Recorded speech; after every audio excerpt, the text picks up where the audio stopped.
जांगी बैठले बहिना के मड़वा के तरवा गे। बाबा जांगी बैठले बहिना के मड़वा के तरवा गे। गे बहिना के मड़वा के तरवा गे। गे बहिना के सुसकी सुसकी न रोवे तोहे घूंघट के भीतरिया बहे आँखी से लोरवा गे। गे बहिना के सुसकी सुसकी न रोवे तोहे घूंघट के भीतरिया बहे आँखी से लोरवा गे।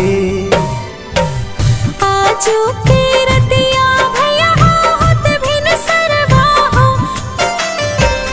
आजू के रतिया भैया होत भिन सरवा हो। हो भैया होत भिन सरवा हो। ए भैया हो चली रे जइबे हम आज पिया के नगरिया छोड़े बाबू के घरवा हो। ए भैया हो चली रे जइबे हम आज पिया के नगरिया छोड़े बाबू के घरवा हो।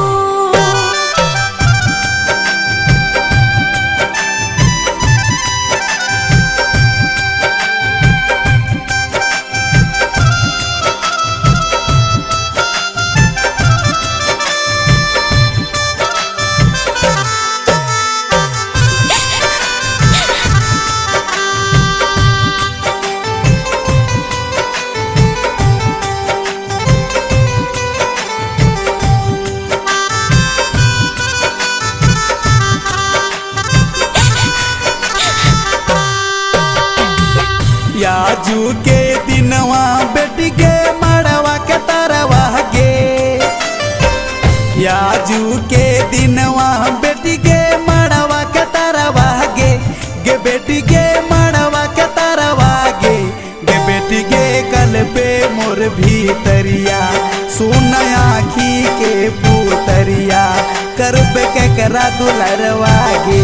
गे बेटी के कल पे मोर भीतरिया सुन आँखी के पुतरिया करबे के करा दुलरवा गे। छोड़ी के गौआ पापा हो जइबे सहरवा हो। छोड़ी के गौआ पापा हो जइबे सहरवा हो। ए पापा हो रखी हो मोर धयनवा याद रखी हो कहनवा जब जइबे ससुरवा हो। ए पापा हो रखी हो मोर धयनवा याद रखी हो कहनवा जब जइबे ससुरवा हो।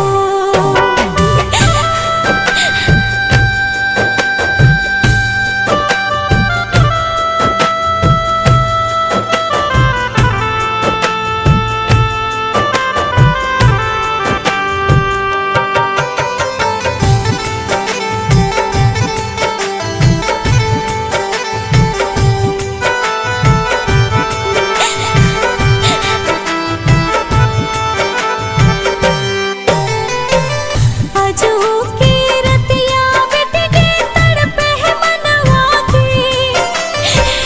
आजू के रतिया बेटी के तड़पे है मनवा के। ए बेटी के तड़पे है मनवा के।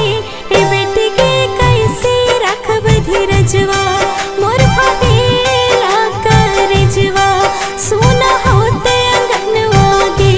ए बेटी के कैसे रखब धीरजवा मोर फाटेला करजवा सुना होते अंगनवा गे। आजू के रतिया मैया गे मड़वा के तरवा गे। आजू के रतिया मैया गे मड़वा के तरवा गे। ए मैया गे मड़वा के तरवा गे। ए मैया गे जाहो गोदी फसले बाह गोदी होते सुना जब पड़त सिंदूरवा गे। ए मैया गे जाहो गोदी फसले बाह गोदी होते सुना जब पड़त सिंदूरवा गे। गे बहिना के सुसकी सुसकी न रोवे तोहे घूंघट के भीतरिया बहे आँखी से लोरवा गे। ए भैया हो चली रे जइबे हम